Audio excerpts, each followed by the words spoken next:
Hey friends, it is Ben again. I hope this finds you well. This is a video for the elementary statistics course. We are looking at section 6.4. This would normally be material that we would cover in person on Friday, I don't know anymore, the 10th, I think it would be. But unfortunately, I have to take my wife to a doctor's visit, so I can't physically be there. Y'all are free to watch this anytime that you want to, but the homework still has the due date as though we were covering it in class. So I'm leaving that responsibility up to y'all. Okay. So anyway, we are looking, like I said, at section 6.4, which is about the inverse normal function. And that probably doesn't mean anything to you until we talk about it. So I'm going to share my screen and give me just a second here as I try. Let's see if this will work this time. I'll tell it to receive it from my iPad. And it says that it has to download something before it can do that. So I should have tested about that ahead of time. All right.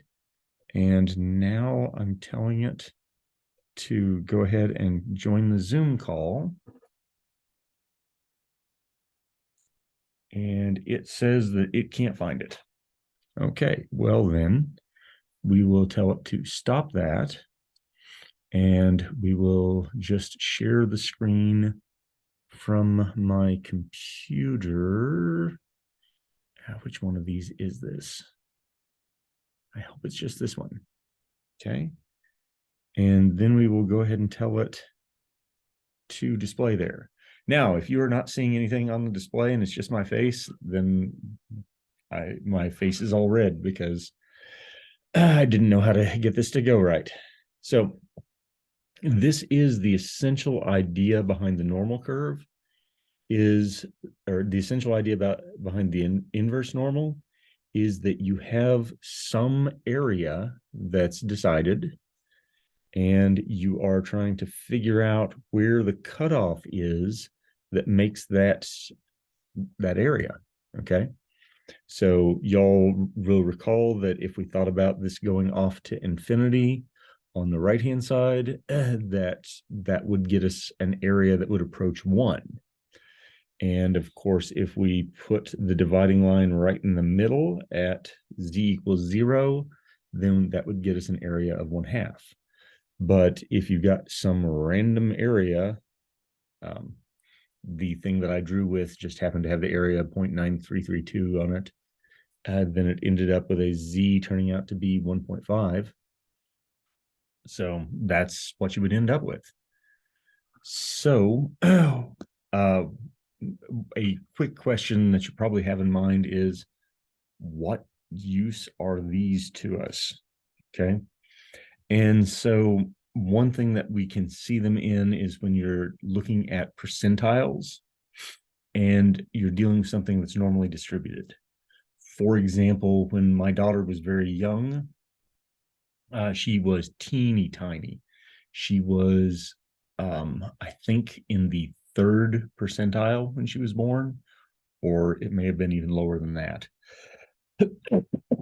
So the doctors were keeping track of where she was with relation to her peers over time. And last time we checked into that, you saw her the other day, she is a healthy 12-year-old. And I think she is at the 45th percentile for weight in like the 55th or something percentile. So in any case, if you know certain numbers and you need to figure out what a percentile score is, then this allows us to do that. Okay. Ends up showing up in healthcare stuff, also in education stuff. So, all right. Then let's take a look at the crazy way that this had to be done originally. So in just making up a problem here, I grabbed an illustration that I was able to find online so that I could show this to you. Can I zoom that on your screen? I cannot. Okay. So take a look here at this table that we've got. And when we didn't have calculators to do this, if you needed to know how much area was to the left of, say, I'll write this down, say z equals negative 1.32, okay? Then you would come along here to the z equals negative 1.3 line. Yep, I made that too big. Let me try that again. The negative 1.3 line, like so. And then you would go to the 0.02 column, like so. I was hoping if I held that, it would turn it into a straight line. But then you would circle across here and find out that the area to the left is 0.0934. Okay, so that is what we did back when we did not have the calculator to do this stuff for us. Now, the use that we then put this to of reversing the process was if somebody said to us, hey, I need to find a number so that the area under the curve that's to the left of that number is 0.25. And so that means that the information they gave us is not on the edges where you can put things together like we did before, but rather you have to just look somewhere down in here and just find the number that is closest to 0.25. So just the closest thing that you can find to 0.25. And if you look here, we've got 0.2546, and here we've got 0.2483, and this 0.2514 that's right there, that is the closest number to 0.25 that we get. So then we would reverse our process and say, all right, this has got to be up here, and this has got to be across over here. And so that means that I need to, out of that, get my z equals negative 0.6. And again, that's from over here. And then from over here, we get the 7, and we say negative 0.67. And that is where that number comes from, okay? It's just the closest approximation that we can get. So in an actual use for this, we would say we had a normal distribution where we knew some things about the normal distribution, that it had a mean of 100 and a standard deviation of 15. And somebody said, find the 25th percentile, okay? So in this case, the 100 and the 15, I just chose them to be easy numbers so that it would make things work out pretty well. Happens to be the distribution that we see for IQ scores with the Stanford Binet test, okay? And so the question here then is, for the normal distribution with mu equals 100 and sigma equals 15, to find the 25th percentile. So we start out with the z-score that has a 25th percentile for it.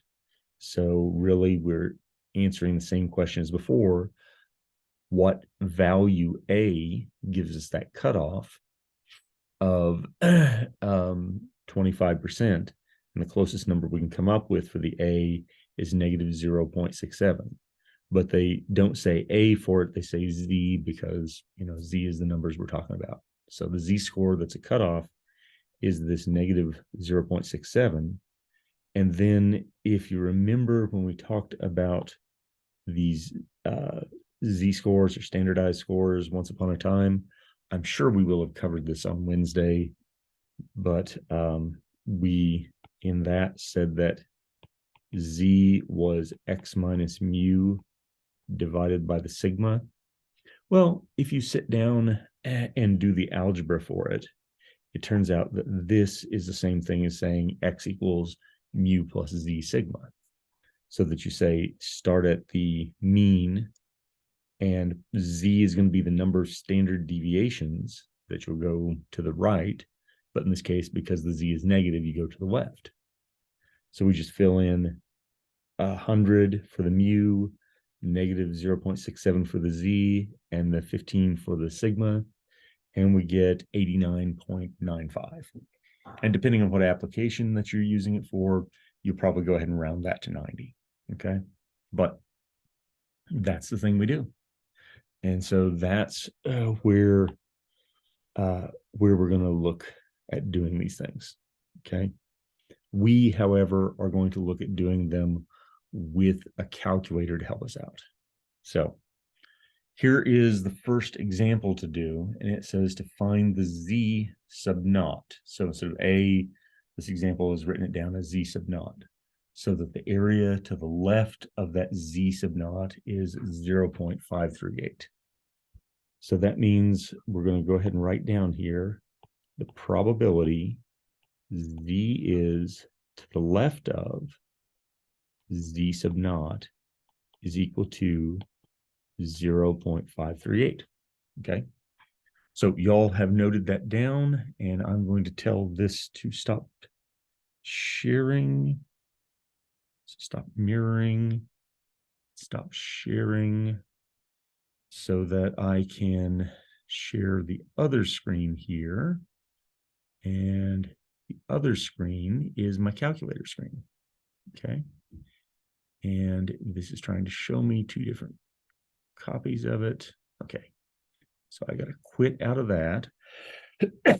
And so the thing we're going to deal with is going to be on second vars for the distributions. And here where it says inverse norm. Now I want you all to make sure that you notice inverse norm. And if your calculator does not have inverse t, you should come talk to me. Okay. I can make something for you on that order, but I cannot do it in class. It is just beyond my ability. Okay. So if yours does not have inverse t because you've got an older calculator, come talk to me. We'll see what we can do. All right. Anyway, we wanted inverse norm though. So we're going to hit enter. It puts us in this menu here, and it says area. So for area, we're going to put 0.538. If you tell it an area that's more than one, it should just give you an error. Okay. And then for the mu and the sigma, when you're talking with z, the mu and sigma are always 0 and 1. Okay. And then it wants to know about which tail we're talking about. If you think about the original picture that we had with the z less than, that was the stuff that is to your left, whichever way is left for you. So we're talking about z, we're talking with this about the idea of having z less than, and less than is always the left tail. Okay. Greater than then is the right tail, right? And then center is going to be something different, and it's not really a tail. So we'll come back and see. All right. But now now that we've chosen left, we can go ahead and tell it to paste. If you have one of the older calculators, you're actually able to enter this stuff in directly. Inverse norm 0.538, 0 and 1. You don't have to go through that menu.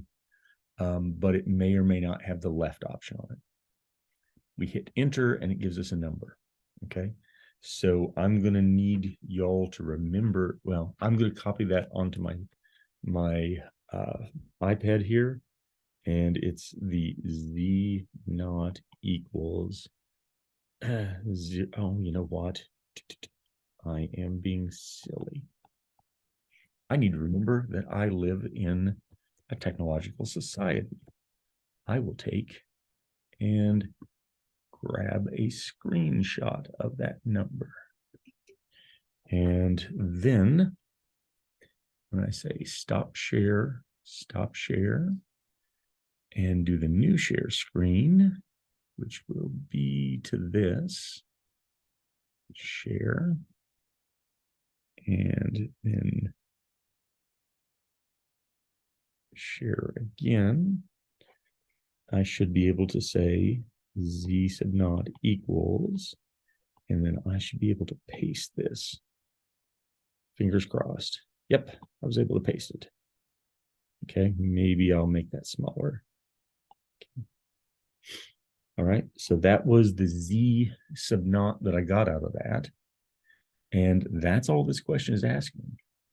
If you're looking to see what's going on with it, we're just talking about if we had a normal curve, and I'm doing my best to do the artwork here. Z equals 0 is the center. And that means that the area to the left of the center would be 0.5. So it does make sense then that, let's see if I do this. If I have to find an area that's pretty close to 0.5, that number would be pretty close to 0. Okay, and so bear with me, I'm going to try to color this graph in, but my coloring skills are not all that great. In kindergarten, I would have, I didn't actually flunk my kindergarten coloring class, but I certainly was not one of the stars. Okay. So that area, I'm going to say area is the 0.53, was it 8? 538. Okay, so that is the kind of thing that we're doing with this. Oh, all right, if y'all feel pretty good with that, let's take a look at one that's upping it a little bit more. So that one, the textbook would refer to as a low difficulty question. So now we're going to do a medium difficulty question. This one asks us to find the z sub naught so that the area to the right of it is 0.1. So if I, can I just use the same stuff? So I'm just going to copy that and jump over here and paste it. And I'll take the parts that don't fit out.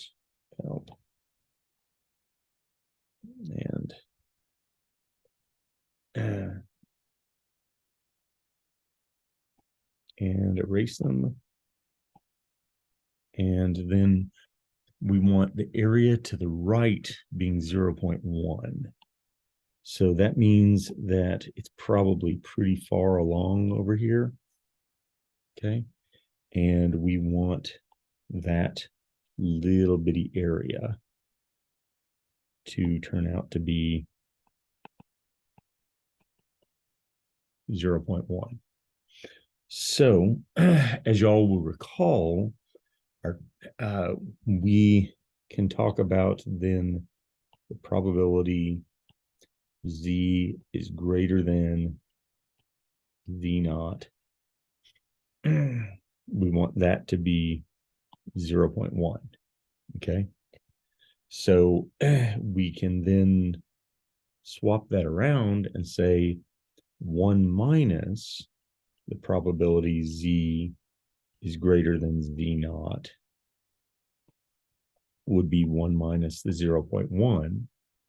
And y'all will remember that that's the probability z is less than or equal to the z naught is 0.9. Okay, so we're going to go back and do this using this method, and then I'll show you how to do it a little bit easier here in a second. But the essence of what's happening there really is that instead of finding the area to the right, we go ahead and say, well, that's 1 minus the area that's to the left. So we'll just swap things around for that and talk about this area is 0.9. Okay. So that's the essence of this. And so I'm going to go ahead and show you how to do that, and then we'll come back and see how to do it even easier if your calculator has those features built in. So I'm going to tell it to stop sharing, and I don't know if I have to tell it. Yeah, and the iPad got the message. All right. And now we're going to share screen over to the calculator. All right. And second vars inverse norm. And now our area, we'll just need to say, is 0.9. And leave it to the left. And hit enter. Okay. So that told us that the answer we're going to get is 1.281 blah, blah, blah, blah, blah. Okay. So we're going to come back and write that down on our sheet here in a second. But while I'm doing this, I want to show you, since this model of the calculator has it built in, not all of them will. So you need to go practice with your calculator and figure out which one you got. Okay. But if I want to do the same problem another way, I can go ahead and say the 0.1, that's my area to the right, and then I can just tell it to do the area to the right and have it paste and hit enter. And just like before, it'll get the 1.281 so and so. Okay. So that's 2 different ways to do the same problem. If your calculator has the right part built in, go ahead and use it. If it doesn't, then you have to just get used to doing the other trick on it. Okay. So I am going to copy this. Copy this from here. And I think I'll put it a little farther from there than I need to. Tell it to stop share, screen share, desktop. Nope, that's not what I needed. And screen mirror on there. Okay. So the Z0 that we need is going to be equal to, whoa, that was way too big. Let's make it smaller. Like so. And depending on how many digits of accuracy you need, you'll probably round that to like 1.282. Okay. So that's getting the Z0 there that we need that has the cutoff for something to the right.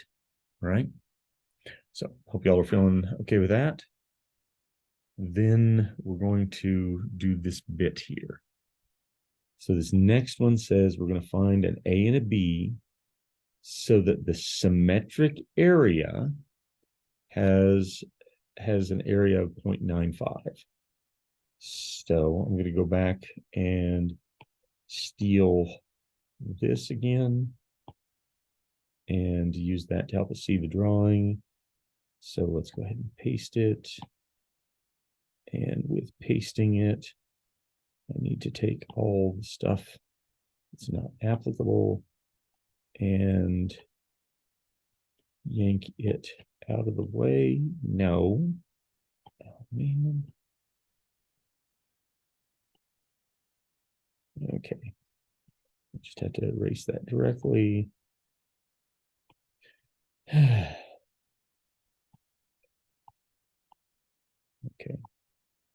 So this time around, I need to have these two cutoffs be symmetric here. Okay. So, so you might think about this.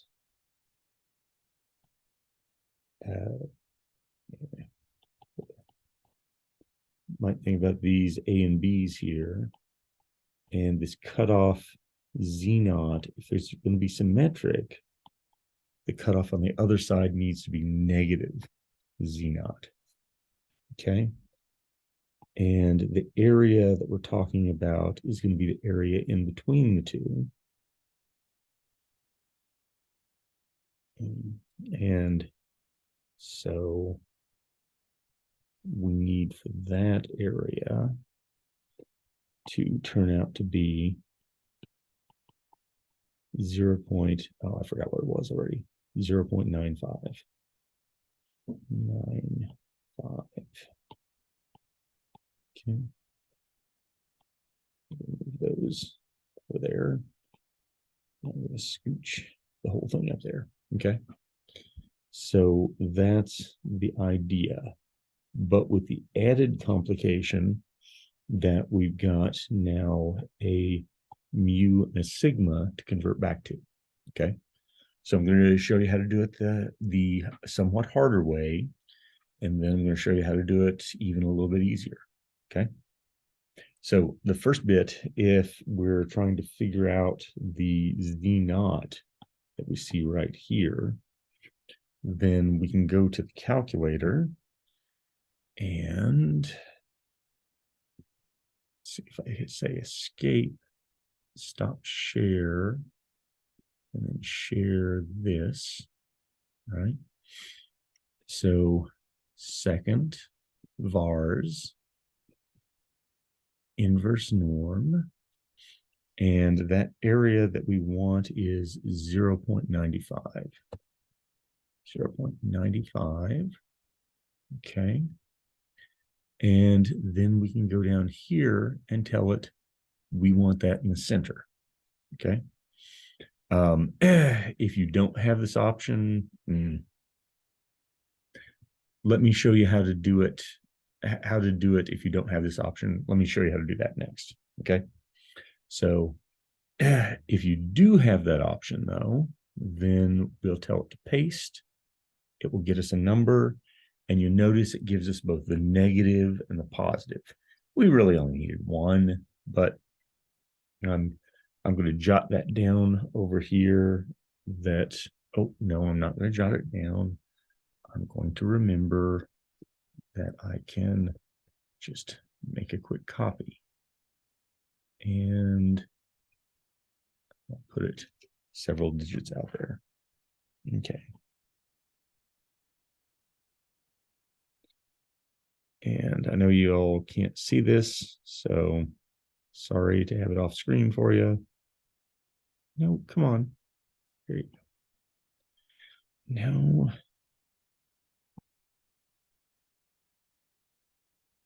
Wow. Okay. This is being uncooperative. Okay, so I just made the copy off screen there. Now, if you don't have the center option, so second vars inverse norm. Okay, so if you don't have the tail left center right part down there, then that means that your calculator, this function of it only does left. If your calculator only does left, then that means we have to think a little bit about how the area goes, right? So bear with me as I jump between screens again, because you know I'm going to. And so coming back to this, if the area that is in the center is 0.95, that means the area on the two ends total is 0.05. If you divide that by 2, then you get 0.025 on the ends there, right? And so if I go ahead and add in this 0.025 that's there, then I will end up with a total area to the left there of 0.975.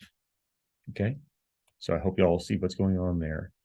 I took this this part here, and I said, what's 1 minus that? And I knew that needed to be shared between these two ends. So I put half of 0.05 on each end. Okay. And then I said, okay, I want to add those two pieces together in order to talk about the piece that is to the left.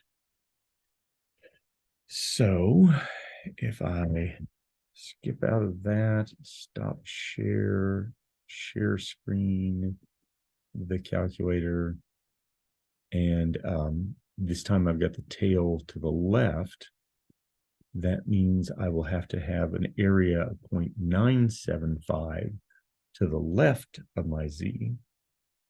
And if I've got that, then I can paste it, and I end up with the 1.95996, blah, blah, blah, blah, blah.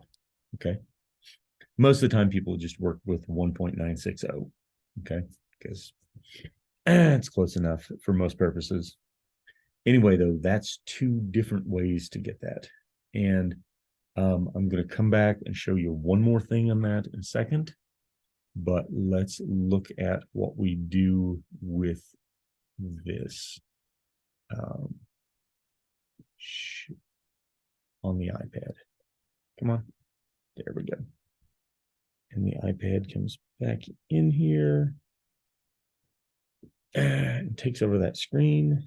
And so now that we've got that Z naught, we're going to think about that being our Z score, this being our Z score. And remember that we've got the mu and the sigma for us up here, 85. Okay, so now our X is going to be mu plus Z sigma.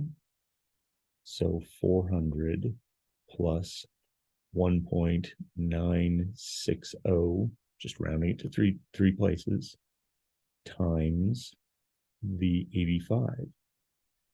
And I've got to go get my calculator to do that, because y'all have seen me struggle with arithmetic before. And when I do that, I end up with 566.6. Okay. So that gets the job done. Now, if your calculator, though, had the extra feature built into it that mine apparently does, then we can go ahead and do it a little bit differently. If you say second vars, inverse norm, the area in the center was supposed to be 0.95, and we know that the mu is supposed to be 400, and the sigma is supposed to be 85. If we tell it to do the center part, then we can go ahead and find out there that it needs to have our cutoffs at 233.4 something and 566.6, which is the number that we got before there. And so if I am if I am going back, gosh, if I go back and look at what we had on the other part, I should have actually written down the 233.4 as well. And I should have gotten it from saying plus or minus. Okay. I just didn't write down the plus or minus. So sorry about that.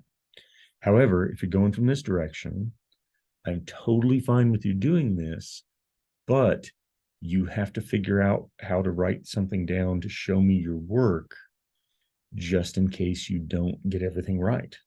Okay. So I'll kind of leave that to you, right? But the final answer that we would end up with out of this, and stop share screen, desktop 1, mirror to desktop 1. Okay. So the final answer that we would get here goes 233.4 is less than X is less than 566.6. Okay. So that's what we're really looking for as an answer on this one. And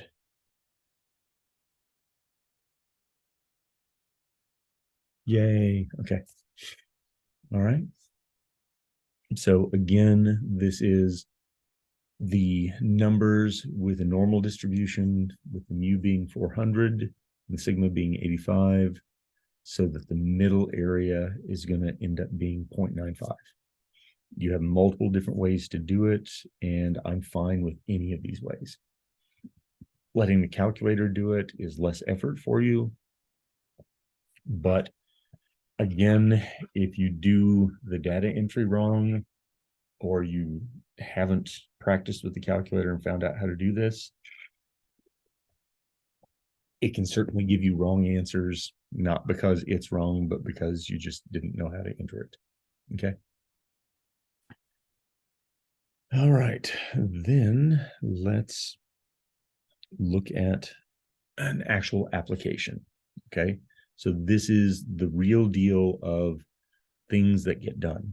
I don't know if you all have ever noticed this, but when you buy a battery for your car, great. Now I get to listen to my phone talk to me about stuff. Okay. Sorry. When you go ahead and buy a battery from the big box stores, they actually have really good sounding batteries. That is to say, the warranties on the batteries end up being more than the batteries you get from an auto supply store.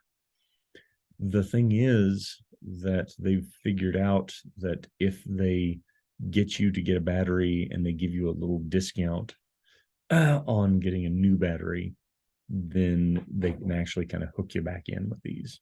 So this is a little bit of a scam, but it's something that we can understand what's going on with it.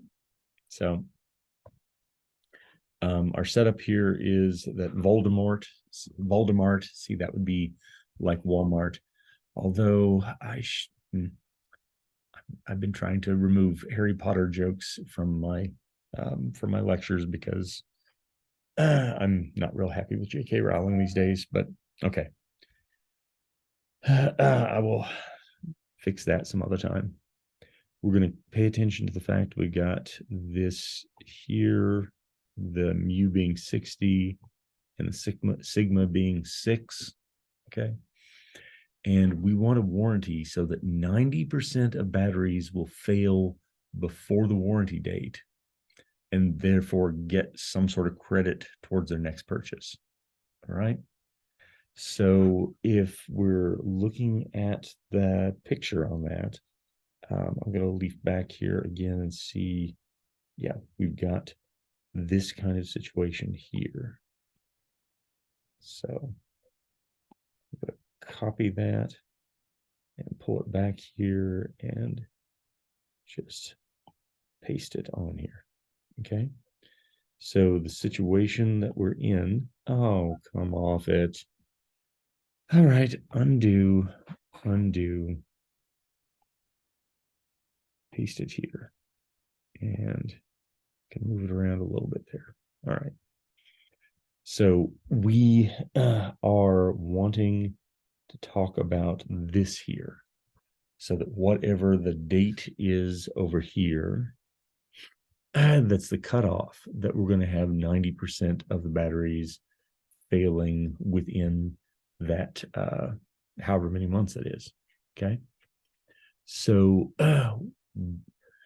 the setup for that is really that we've got the probability z is less than z naught is going to be equal to 0.9. But our situation is that we've got this x value that has a cutoff to be less than 0.9. And we're going to figure out that x naught using the calculator, right? So I will stop that share and we'll jump to the calculator share screen. And we say second vars inverse norm again. And we want this to be 0.9. And we want our mu to be 60 months. Remember, it's in months. And our standard deviation to be 6 months. And we're talking about an area that's to the left because we want it to fail before, not after. Okay. And then hit enter and tell it to give that to us. And so that tells us 67 point something out of that. So I'm going to go ahead and copy that and say 67.689. And I'll paste it over here and make it smaller because it's pasted obnoxiously large.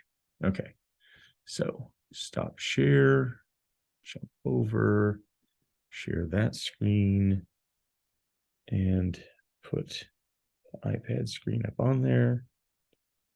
Okay, so 67.689 months, right?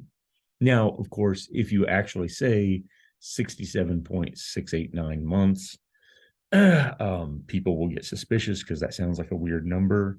So you might go ahead and, for practical purposes, somebody might be going ahead and saying that that's about 68 months.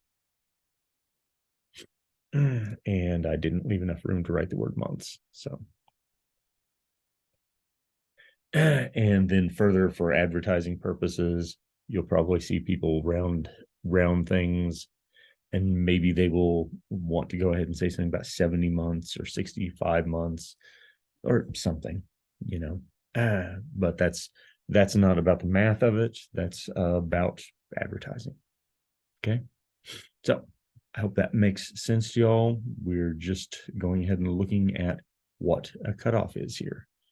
And again, the notion is that when the x is less than this 67.689, that the area that is to that left is going to be 0.9. And if the batteries are actually following that normal distribution, then 90% of the batteries will fail before that time. Okay. So you might, on the other hand, be setting up a warranty where you wanted to do the opposite, where you're not trying to hook somebody in, but you're hoping to not actually pay up on the warranty.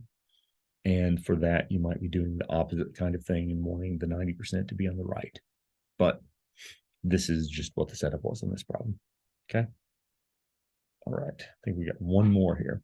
So the Stanford-Binet IQ test. So the Stanford-Binet IQ test gives scores that are normally distributed with mu being 100 and sigma being 15. Mensa is an organization that only accepts applicants for memberships whose IQs are in the top 5%. Ooh. So we're trying to figure out what's the minimum score to be in Mensa. Okay. So the setup in this case is you want to talk about the probability X is more than the cutoff, and you want that to be 0.05. Since it says more than, that means we're going to be talking about a right tail. So I am going to stop that share, start this other share. It would be really convenient if I had that on, if I had the calculator on my iPad. There's a way to get an emulator there, but I didn't try to look into it. Probably should have. So vars inverse norm. Okay, so the area we want is 0.05 to the right. Did you see that? 0.05. Okay, if you type it wrong, that's, you get, yeah, just got to be careful about that.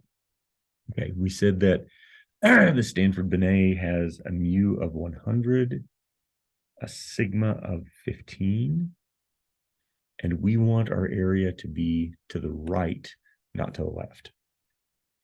So we paste it, hit enter, and we get a score of 124.67 something. Okay, so that says that we're really, because of the way you measure IQ scores, it doesn't make sense to talk about decimal numbers. We're going to end up rounding that one to 125. But let me copy across in order to talk about that. Yeah. Just going to copy maybe that far. Okay. So escape, stop share, share screen, desktop 1, jump over there. Okay. So we ended up saying, come on, Ben, the X naught here for the cutoff was going to turn out to be equal to, paste, make it smaller, so 124 point something. So you might as well refer to that as 125, and the X values we're thinking about are going to be greater than 125. Okay, so that's the setup for that. I believe that should be our last problem to work out there. But that's what we do with inverse norms. I want you all to be able to do it with the calculator, but you should also understand the idea of somebody getting the z-scores and converting the z-scores into x scores. Okay, so just in case that sort of thing should come up, because it does later. So we'll come back and deal with that more when we have to. All right, I think that gets us. Everybody make sure and try the homework, and I will see you all on Monday. Thanks.